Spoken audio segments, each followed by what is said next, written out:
सामान्य ज्ञान कहता है कि भारत में मां नर्मदा को छोड़कर तमाम नदियां पश्चिम से पूर्व की ओर बहती हैं। लेकिन क्या कोई ऐसा धाम भी है जहां एक पवित्र नदी पूर्व से पश्चिम की ओर यानी उल्टी दिशा में बहती है? आधुनिक विज्ञान कहता है कि बिना सर्जिकल ऑपरेशन और बिना दवाओं के एक कठिन सर्जरी के बिना किसी का लिंग परिवर्तन नहीं किया जा सकता। लेकिन सदियों पहले भोलेनाथ के प्रताप से एक राजकुमारी पल भर में राजकुमार के रूप में परिवर्तित हो गई थी क्या? सनातन आस्था और धर्मशास्त्र कहते हैं भगवान शंकर शिवलिंग के रूप में या जटा शंकर के रूप में विराजमान होते हैं। लेकिन विश्व में इकलौता कोई ऐसा भी स्थान है क्या जहां भगवान शिव मूंछों वाले सेठ और माता पार्वती सेठानी की मुद्रा में विराजमान है? अगर नहीं तो 101 मंदिरों वाला एक शिव धाम 7 रहस्यों में लिपटा क्यों नजर आता है? यमुना नदी की धारा यहां उल्टी क्यों बहती है?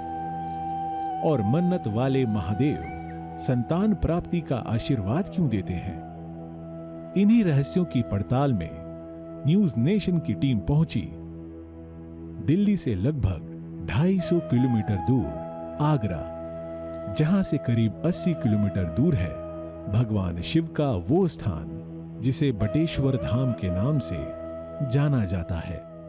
तो आज के रहस्य की पड़ताल के लिए हम आ पहुंचे हैं दिल्ली से तकरीबन 250 किलोमीटर दूर ताज नगरी आगरा में। लेकिन आज बात ताजमहल की नहीं होगी, बल्कि आगरा से भी 70-80 किलोमीटर दूर बसे बटेश्वर धाम की होगी, जहां 101 शिव मंदिरों की श्रृंखला हर किसी का ध्यान अपनी ओर आकर्षित करती है। और 101 शिव मंदिरों का क्या रहस्य है, आज इसी से पर्दा उठाएंगे अपनी इस खास पेशकश में। तो चलिए करते हैं सफर की शुरुआत और बढ़ते हैं आगरा से आगे, आपको लिए चलेंगे बटेश्वर धाम।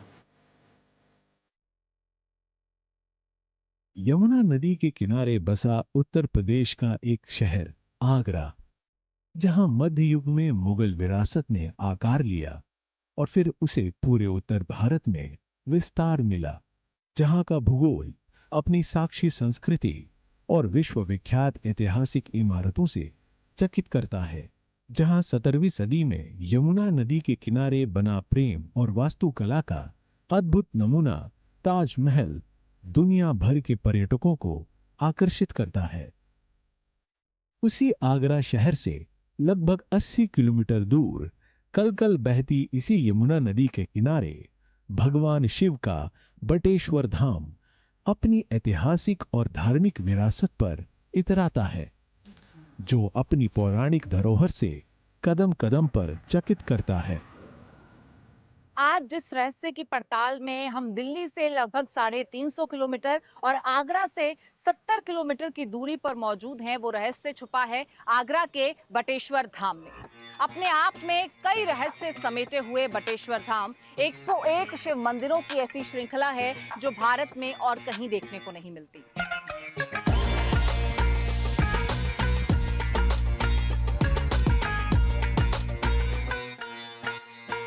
ये पौराणिक स्थान है और ये महाशिव पुराण के द्वितीय रुद्रखंड संहिता में 19 नंबर श्लोक लिखा हुआ बटेश्वर नामक तीर्थ स्थल मनोकामनाओं को पूर्ण करने वाला स्थल है। यहाँ लोग अपनी कामना के लिए आते हैं। भोलेनाथ की कृपा यहाँ बाबा काम सत्य होता है। बौद्ध धर्म का एक ग्रंथ है ज्योतिष ग्रंथ जातक दीपक, उसके अंतर्गत लिखा है काशी कूलो कालिंजरो रेणुका सूकर क्षेत्र बटेश्वरा। रेणुका कहते रौनकता, सूकर क्षेत्र कहते सूरों को, कालिंजर महोबा बटेश्वर नाथ विराजमान है। यमुना नदी के तट पर 100 से अधिक मंदिरों का ये ताना बाना बड़ा ही रहस्यमय लगता है। पौराणिक कथाओं में इसे 4 धामों का पुत्र माना गया है। साथ ही चंबल घाटी में स्थित भगवान शिव के छोटी काशी की भी संज्ञा प्राप्त है।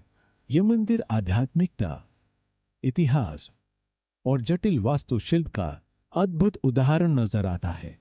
शिव मंदिरों की श्रृंखला वाले इस धाम में भगवान शंकर अलग अलग रूपों में विराजमान है। इन्हीं में से एक है सेठ सेठानी रूप। भगवान शिव की ये मूर्ति दुनिया में इकलौती ऐसी मूर्ति है जिसमें भगवान शिव बड़ी बड़ी आंखों और मूंछों वाले रूप में है। तो क्या यहां मौजूद रहस्यों की कड़ी का यह सिर्फ एक सिरा है, और जिसकी कड़ी जुड़ती है इस ऐतिहासिक और वर्तमान के बीच झूलते इस अनोखे धाम की स्थापना से।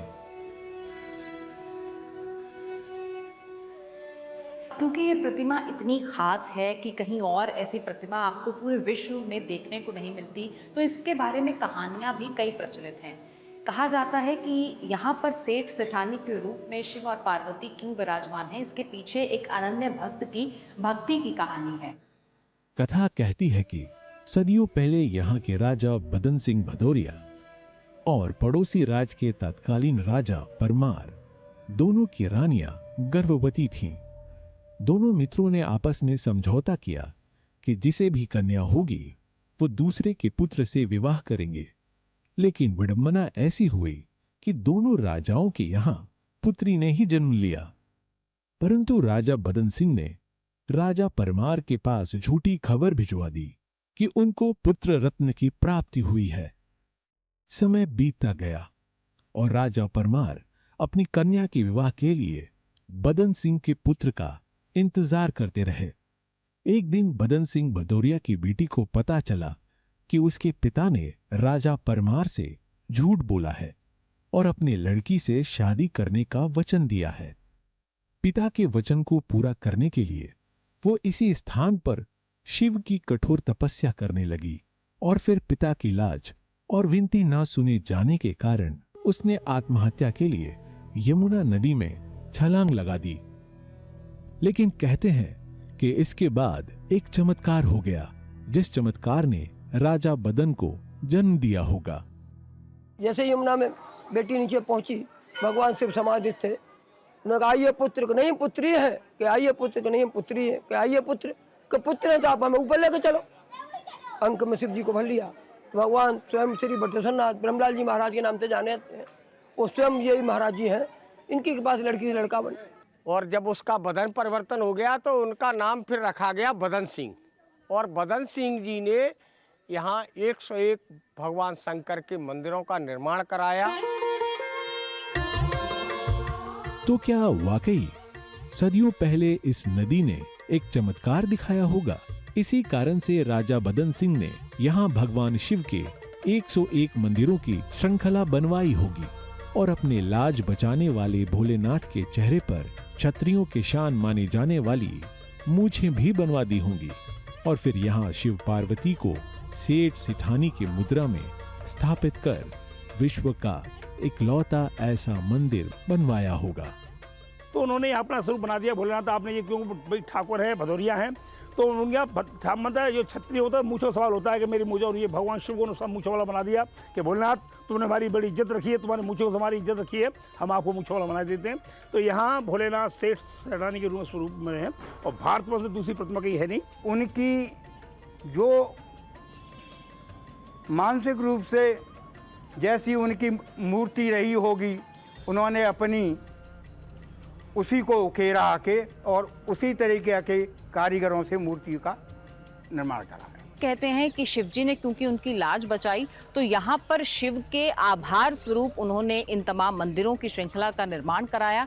तो यहाँ पर अधिकतम मंदिर जो हैं वो भदावर राजाओं के ही द्वारा बनवाए गए हैं, लेकिन उसके बाद यहाँ पर जो हर साल एक मेला लगता है, तो उस दौरान कई अन्य देशों के राजा भी यहाँ पर आते थे, अन्य राज्यों के राजा यहाँ पर पधारते थे, उनके द्वारा भी अलग अलग मंदिर यहाँ पर बनाए गए हैं। तो ऐसे कुल मिलाकर यहाँ पर 101 मंदिर हैं इस पूरी श्रृंखला में। आस्था कहती है कि भगवान शिव का वही धाम है जिसने राजा बदन सिंह की लाज बचाई होगी। उनकी पुत्री ने यमुना नदी में कूदने के बाद भोलेनाथ के आशीर्वाद से पुरुष का बदन पाया होगा, और फिर यहाँ भगवान शिव की स्वयंभू प्रतिमा विराजित हुई होगी। इतिहास के पन्नों में तो इस कथा का कहीं उल्लेख नहीं मिलता, लेकिन लोक कहानियों में जरूर इस कथा की स्मृति जीवंत है। लोक आस्था कहती है कि इस चमत्कार के बाद राजा बदन सिंह भदौरिया की पुत्री ने जब पुरुष का रूप लिया तब उन्होंने भगवान शिव को यहाँ लाकर इस मंदिर में स्थापित कर दिया। कहते हैं कि इस शिवलिंग के चमत्कार से मुगल आक्रांता भी हैरान रह गए थे। अगर इस शिवलिंग को आप ध्यान से देखेंगे तो यहाँ पर आपको एक कट नजर आएगा।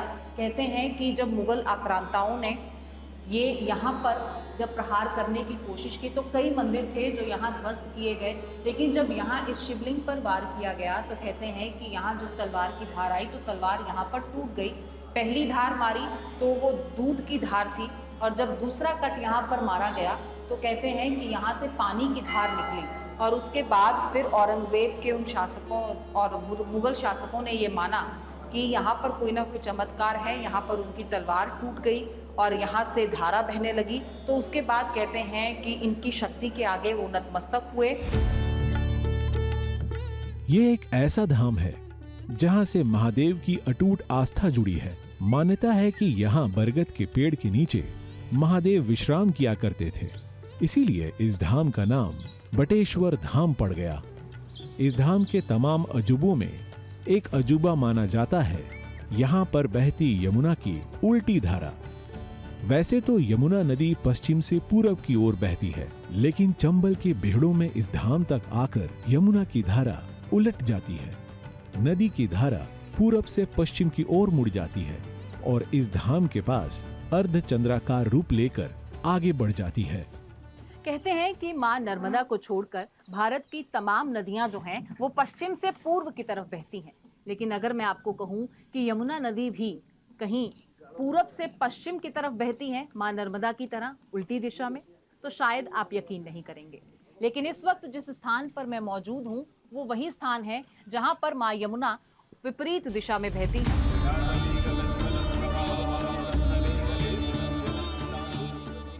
भोले शंकर भगवान शिव अपने मस्तक पर चांद धारण करते हैं और जो चांद भगवान शिव के शीश पर शोभा बढ़ाता है उसकी झलक यहाँ पर नदी की धारा में दिखती है। और नदी के इस उल्टे प्रवाह को भी चमत्कार माना जाता है। यमुना जी तो पूर्व में पहले बहती थी, तो पहले बहने का तरीका ही उनका यहाँ से समझ छाप के आगे से था, लेकिन अब जो ना 3 कोस का दायरा माप करके बह रही हैं, जो एक साधारण मनुष्य के हिसाब से तो संभव नहीं दिखता। लोग कहते हैं कि राजा ने मुड़वा दी थी या फलाना कर दिया था, ढिमका किया, ऐसा कुछ भी हमें तो नहीं लगता। जो यमुना का प्रभाव है वो विपरीत दिशा में हो गया थोड़ी दूर तक। उसके बाद पुनः फिर पास में नौरंगी घाट है, नौरंगी घाट से फिर पूर्व की तरफ ही यमुना का भाव हो गया है। केवल यहीं यमुना ने अपनी परिक्रमा दी है। ऐसा लगता है जैसे भगवान भोलेनाथ के चारों तरफ घूम गई हों। आगरा के बाबा बटेश्वर नाथ से सैकड़ों दिलचस्प कहानियां जुड़ी हुई हैं। ये एक ऐसा धाम है जहां परंपरा से हटकर भगवान शिव को मूंछों में दिखाया गया है। भोले शंकर को पार्वती के साथ सेठ सेठानी के मुद्रा में दिखाया गया है। माना जाता है कि यहाँ सदियों पहले मंदिर के निर्माताओं ने अपनी भक्ति की सारी परंपराएं तोड़ दी होंगी। अपने आराध्य का एक भव्य धाम बसाया होगा, जिस धाम में श्रद्धालुओं का मेला लगा रहता होगा। लेकिन समय के साथ यह धाम भी गुमनामी की चादर में ओढ़ता चला गया होगा और रिस्टोरेशन से पहले तक ये धाम एक ऐसी चादर ओढ़ चुका था जिसे हटा पाना किसी के लिए संभव नहीं था। ये चादर थी खौफ की। वीरान हो चुके मंदिरों को डकैतों ने ठिकाना बना लिया। विशेष रूप से उस जमाने में तो केवल डकैतों के ही पास पैसा था। उस जमाने में सामान्य नागरिकों के पास कहीं पैसा था ही नहीं। लोग भोजन कर लेते थे, मोटा वस्त्र धारण कर लेते थे, अपना शरीर ढकते थे। उस समय तो वही लोग लोगों से छीन के ले आते थे और भगवान को घंटे चढ़ाते थे, लेकिन आज नहीं है। यहाँ पर लोग घंटे तो बांधते हैं, लेकिन कुछ साक्ष्य हैं कि ये कितने पुराने हैं। यहाँ पर ठाकुर मान सिंह, जो डकैत मान सिंह हुए हैं, उनके नाम का भी घंटा जो है यहाँ पर लगा है। इस घंटे को भी यहाँ पर डकैत मान सिंह के द्वारा चढ़ाया गया होगा।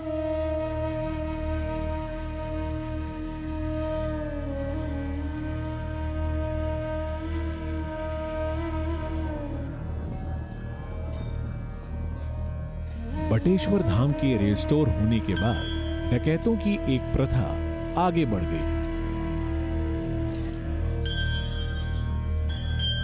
श्रद्धालु इस धाम में आकर मन्नत मांगते हैं और मन्नत पूरी होने पर घंटा चढ़ाते हैं।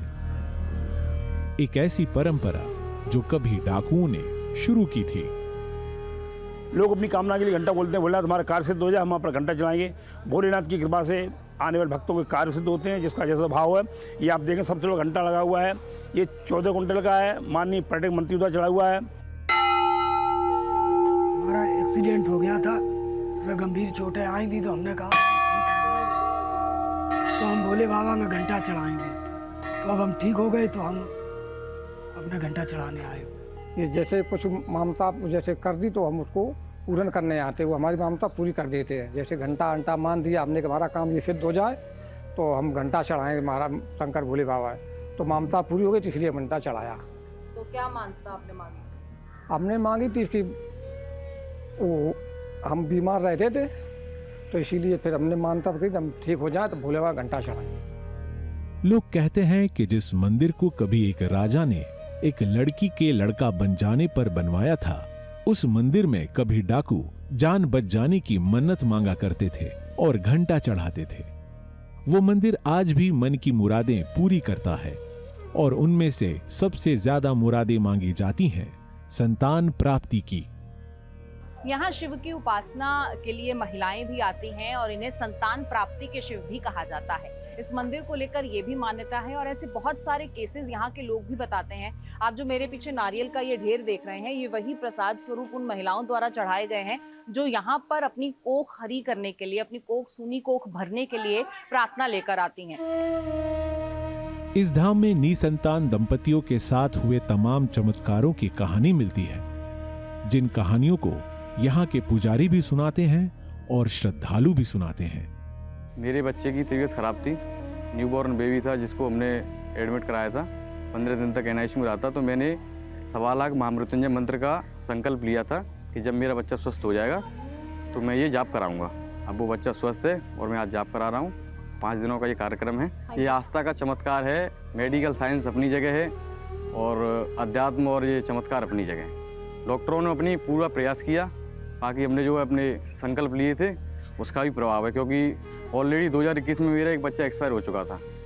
तो उन सब चीज़ों को मद्देनजर रखते हुए मैंने ये संकल्प लिया, जिसका मैं जाप करा रहा हूँ। जिसके संतान नहीं हो उल्टा स्वास्तिक बना के जाते हैं, ऐसी मानता है तो कामना पूर्ण होती है।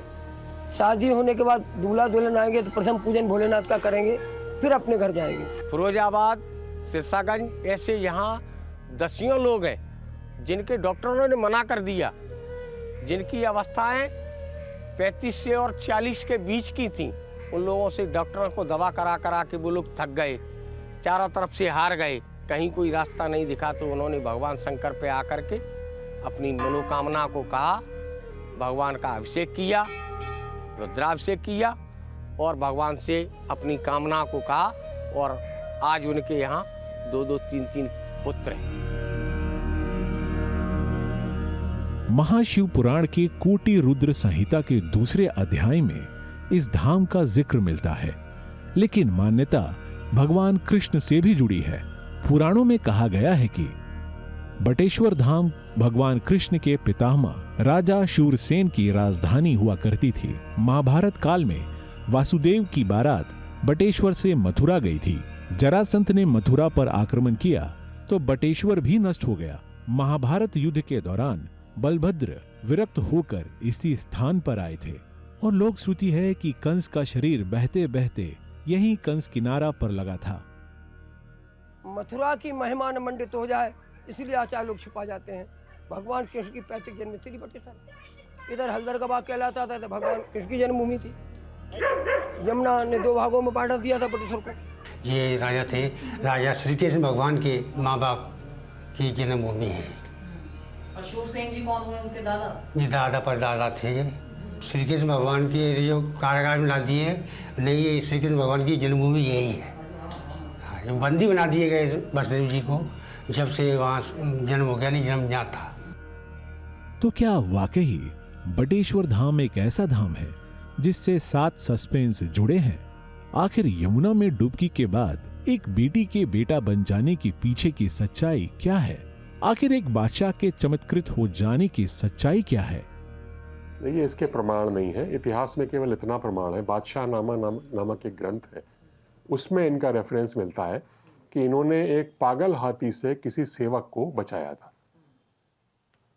उसके एवज में इनको 2 लाख रुपए जो कर देना पड़ता था वार्षिक मुगलों को, उसमें 50,000 रुपए कम कर दिए गए थे। ये बादशाह नामा में रेफरेंस मिलता है।